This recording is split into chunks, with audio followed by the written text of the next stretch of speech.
The secret to getting ahead is getting started. So the bigger question is, kailan mo ba sisimula?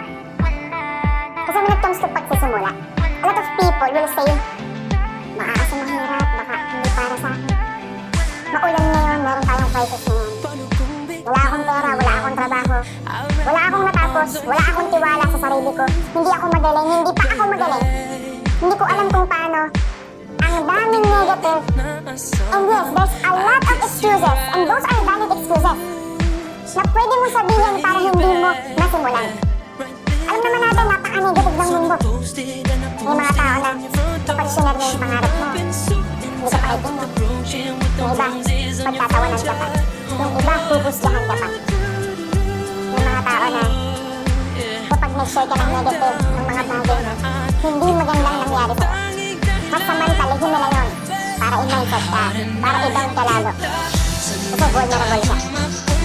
May mga tao na hahatakin ka pa rin talaga. Dahil gusto nila pare-pareho kayo. Dahil gusto nila lahat kayo nandun lang sa baba. So, time, shifted, ang umiikot. Kaya ikaw, takot kang magsimula.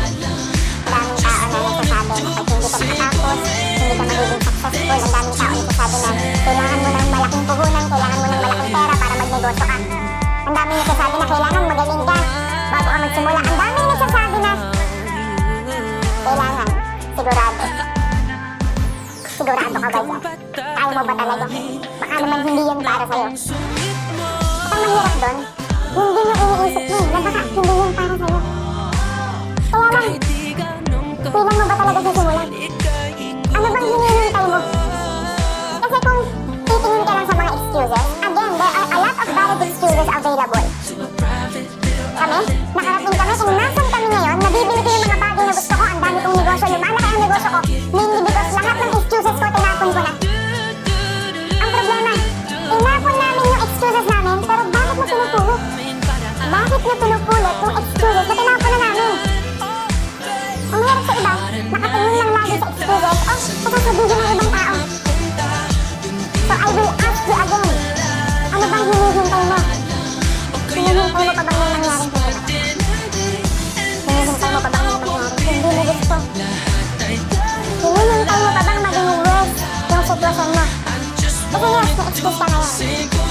Pero bukas, baka madagdagan pa. Next month, baka madagdagan pa. Next year, madadagdagan pa yan.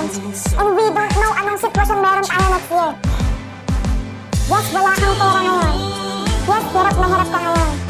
Yes, mahirap ka ngayon. Pero hindi ka pa ba nagsasawa sa buhay na mahirap? Hindi ka pa ba nagsasawa na lagi ka nalang hirap? O lagi ka nalang pagod? Na hindi mo ginagawa yung gusto mo? Na nagtatrabaho ka para sa ibang tao?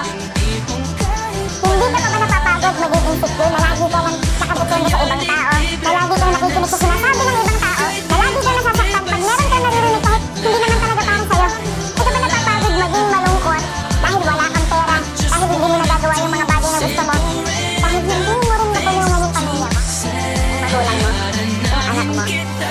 Yung mga kapatid mo? O baka pati sarili mo hindi mo kaya tulungan? Hindi ka pa ba napapagod? Lagi ka nalang pinapatakaw ng ibang tao? O lagi ka lang yung nagsasabi hindi mo kaya yan? Hindi ka para dyan?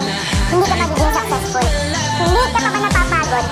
Na lagi ka nalang nasa sidewalk, tumitingin sa magagandang kotseng dumadaan? Tumitingin sa